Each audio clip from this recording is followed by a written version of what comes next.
keluar ada sesosok makhluk dan itu adalah elf yang baru lahir. Dia lari ke arah api. Apinya ini didatengin sama dia. Inilah permainan menirukan orang dewasa. この番組はご覧のスポンサーの提供でお送りします。 Oke, saya minasan, selamat kembali di Sound Speak. Jadi mari kita lanjutkan dongengin Berserk-nya yang aku minta maaf sekali. Sabtu lalu itu harus libur gitu ya. Alasannya kenapa? Kelihatan di depan dua bola mata kalian. Kalau bola mata kalian masih dua, inilah alasannya gitu lah ya. Kenapa kemarin libur dan sekarang baru bisa aku lanjutkan. Kita masuk ke part J. Ini kalau aku nanti nggak salah hitung dan nggak ada kendala, kita akan selesai bener-bener di bulan Januari. Sisa 2 minggu, berarti sisa 2 part lagi selesai di L. Jadi ini kita sudah mulai memasuki puncak konflik Ark Lost Children. Dan langsung mari kita bahas aja. Silakan di like, share, subscribe kalau demikian bahasan kali ini. Jangan lupa di follow Instagram Sound Speak. Mari kita mulai ceritanya.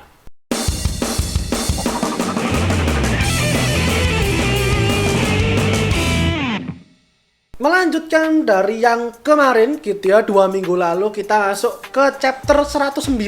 Di part kemarin itu kan kita sudah melihat tuh kalau si Rosin itu sudah pulang nih ke tanahnya dia gitu ya, ke kerajaan para elf ini di Misty Valley. Dan juga sembari mengajak si Jill dan menawari dia, ayo kau mau nggak jadi elf? Asik loh, tinggal di Misty Valley itu enak, jadi elf itu enak, percaya sama aku, udah jadi elf aja.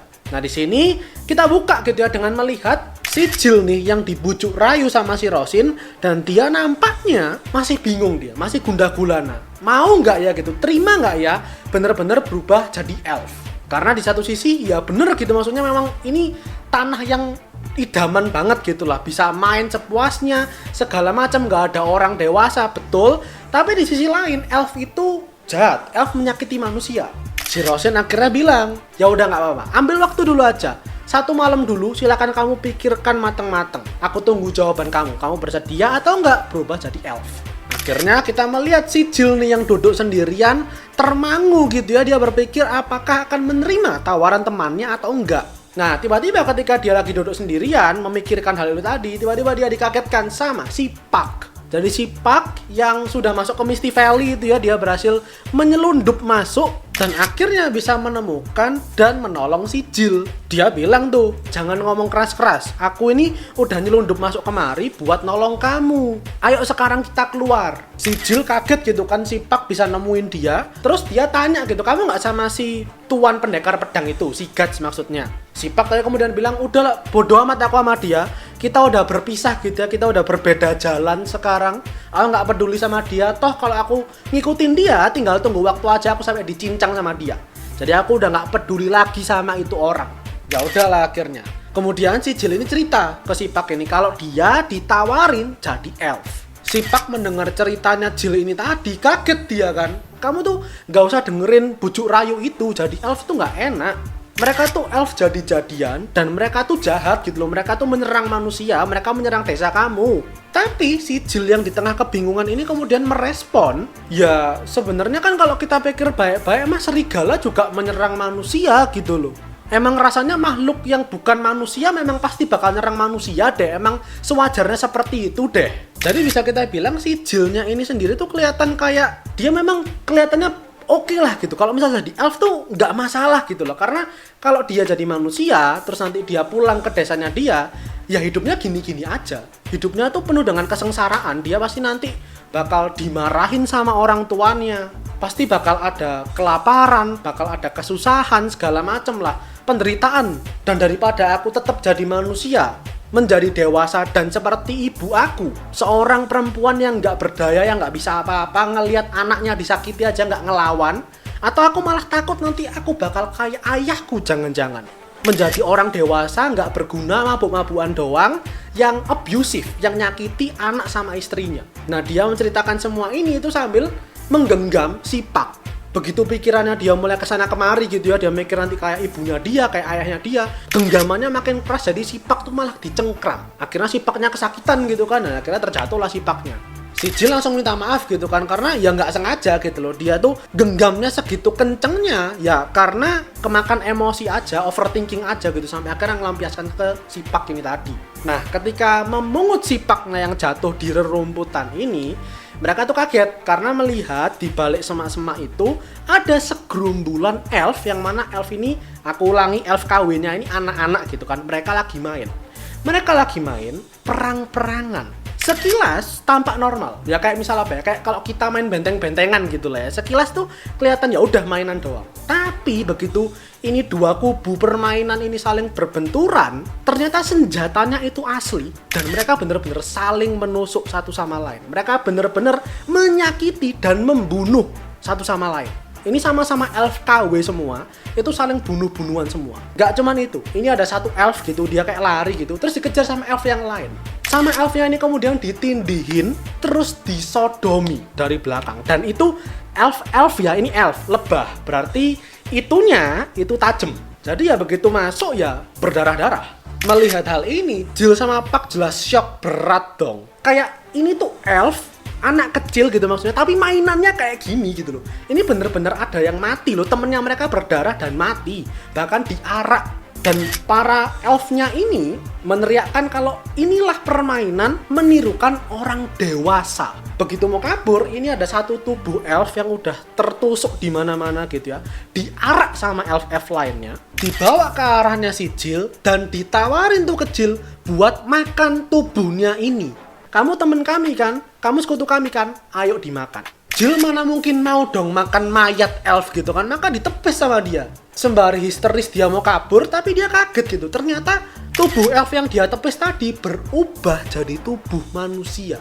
Dan dia baru sadar semua elf yang mati tertusuk di mainan tadi itu semuanya berubah kembali ke tubuh manusia mereka.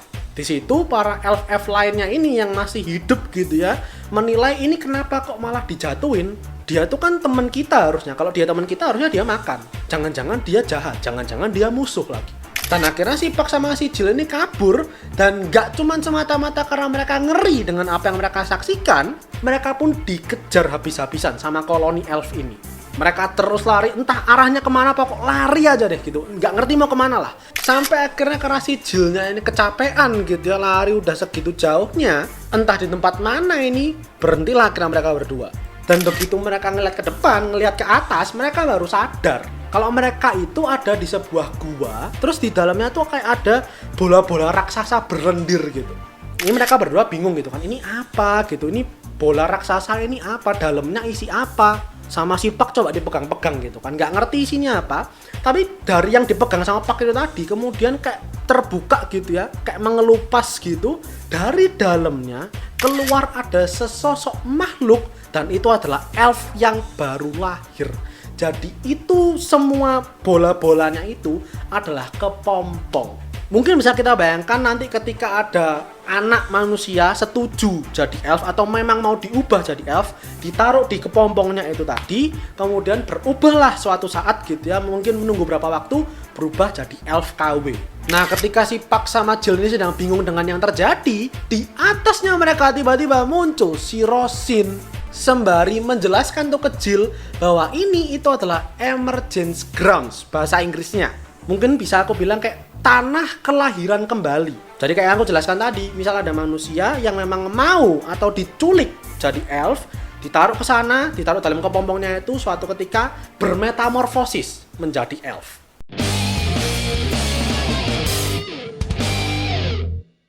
Si Jill makin ketakutan gitu kan dengan semua yang udah dia saksikan tadi. Sekarang kemudian ada segitu banyak kepompong-kepompong. Dia nggak menduga kok ngeri banget gitu loh. Ternyata proses berubah jadi elf itu semenakutkan itu, semenjijikkan itu, dan kehidupannya pun ya sekeras itu. Si Jill kemudian bilang gitu kan, dia tanya ke Rosin, tadi itu aku ngeliat loh anak buah kamu itu, para FF lainnya tuh saling membunuh satu sama lain. Tapi tanpa diduga jawabannya si Rosin adalah, gak apa-apa biarin, itu kan namanya anak-anak, mereka cuman mainan kok. Mereka cuman mainan menirukan orang dewasa.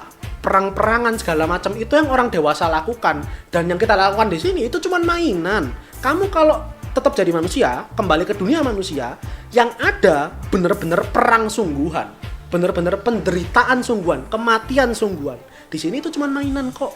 Dan lagian kalau ada yang mati, tenang, kita dapat teman-teman baru.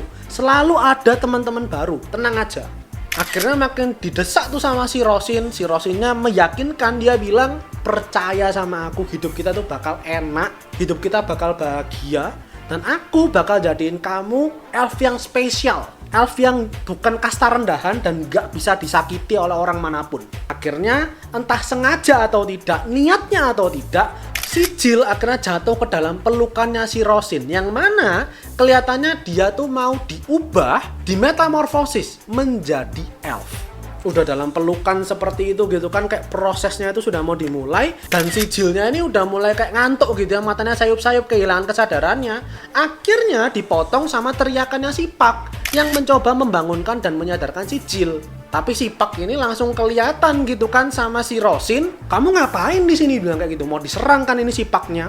Begitu udah mau diserang, tiba-tiba di belakangnya Pak itu ada satu kepompong gitu ya, itu tiba-tiba kebelah, jadi bener-bener hancur, terbelah dua. Dari dalam kepompongnya ini ada sesosok elf yang masih belum jadi gitu lah ya, masih janin elf, akhirnya keluar dan ya mati. Si Jill sama Rosin yang lagi berpelukan ini tiba-tiba ada serangan begini tuh langsung kaget gitu kan mereka berdua. Apalagi si Jill-nya tadinya tuh udah sayup-sayup mau tidur gitu kan, tiba-tiba depan matanya dia ada mayat janin elf. Makin teriak dong dia, makin kaget gitu kan. Nah, dalam seketika momen penuh kegaduhan ini makin diperparah dengan semua kepompongnya itu tiba-tiba kebakar. Jadi guanya itu dibakar sama seseorang, kayak menyala api di mana-mana. Nah, dari kejauhan muncul ada sesosok bayangan gede gitu ya, berjalan masuk mendekat, dan tentu tidak lain tidak bukan inilah pelakunya yang membakar para kepompongnya itu tadi. Jelas itu adalah si Guts. Nah, kita bergeser sebentar ke momen lain. Kita melihat nih para pasukan rantai sucinya Farnese itu yang mau masuk ke Misty Valley itu dipandu sama Zepek. Jadi nama papa atau ayahnya si Jill itu ternyata adalah Zepek ini. Si Zepeknya ini semangat banget gitu. Ayo semuanya, tuan-tuan sekalian, ikutin aku. Kita masuk ke Misty Valley. Dia udah semangat 45 banget gitu kan. Dan itu saking semangatnya dia sampai jatuh dari kuda. Dibilangin tuh kan sama si Azan sama Serpico tuh, dua anak buahnya si Farnese bilang, tenang aja pak, nggak usah terlalu heboh banget, santai aja gitu maksudnya, tenang aja, nggak apa-apa. Kami mengerti kok kalau Anda itu mau menolong anak Anda yang memang ada di Misty Valley sekarang terjebak di sana. Kami mengerti kok, cuman santai aja, tenang, kita pasti bisa nyelamatin dia kok. Si Zepeknya mengiyakan dengan wajah yang sebenarnya tidak tulus gitu ya. Maksudnya tujuannya dia jelas bukan untuk menyelamatkan putrinya, bukan untuk si Jill. Udah pasti semuanya untuk keuntungan dia sendiri, glorinya dia sendiri, kemuliaannya dia sendiri, entah apa tujuannya dia. Tapi pokok para pasukan rantai suci ini kemudian memutuskan untuk berhenti. Jadi semua pasukan berkudanya itu berhenti di situ sebelum masuk lebih dalam gitu ya. Berhenti di sana terus dibilang tuh kalau kita bakal masuk menyusuri Misty Valley ini sambil jalan kaki aja karena pijakan buat kudanya itu udah susah banget, udah nggak bisa. Ya udah gitu kan, akhirnya agak masuk ke dalam, tiba-tiba ada salah satu pasukan yang mereka ini yang di paling depan itu tiba-tiba kaget, melapor gitu kan. Di kedalaman hutan di depan mata kita ini ada tumpukan mayat berserakan di mana-mana. Kenapa bisa ada mayat? Tentu, ini semua adalah mayat yang disikat habis sama si Guts. Jadi kemarin mereka dalam wujud apostle gitu ya, dalam wujud serangga semuanya. Tapi sama kayak para elf itu, para elf KW ketika mati berubah jadi manusia. Pun hanya dengan para serangga-serangga iblis ini begitu mati berubah jadi manusia. Dan itu kayak berserakan di mana-mana, darah di mana-mana. Ini para pasukan rantai suci berunding gitu kan. Ini jangan-jangan ini nih perbuatannya si Kuroi Kenshi, si pendekar pedang hitam. Tapi masa dia gitu, maksudnya bener-bener ini orang sendirian kah? Karena kalau ngelihat dari lukanya ini sebenarnya kayak serangan meriam gitu, meriam besar yang mana harusnya ada sepasukan orang. Tapi kalau kita diamati baik-baik gitu ya sama si Serpico, kalau kita lihat baik-baik ini serangannya tuh dari pedang. Bener-bener tebasan pedang yang besar banget, cepet banget, dan beginilah hasil lukanya. Maka mereka mikir ini udah jelas nih, pasti ini adalah tindakannya si Kuroi Kenshi. Dan saat itu, ini sebelum Berserk 2016 ya, aku ingatkan ya, mereka masih bertujuan banget untuk mencari dan menangkap si Guts ini. Mari kita kembali lagi ke si Guts yang begitu udah masuk ini tadi ke sarang para elf ini. Si Rosin kaget gitu kan karena dia kedatangan tamu nggak diundang, dia nggak menduga Guts bisa sampai sejauh ini. Akhirnya jelas semua pasukannya dia dimajuin, suruh maju semua nih. Dan seperti biasa, solo gaming lagi si Guts. Segitu banyak elf KW ini ditebas lagi-lagi sama si Guts. Semua serangannya itu nggak mempan di hadapannya si Guts. Tapi sekali lagi karena si Rosinnya ini udah kesel gitu kan, dimajuin sekali lagi koloninya dia. Kali ini berhasil menyerang si Guts, menggerogoti si Guts gitu.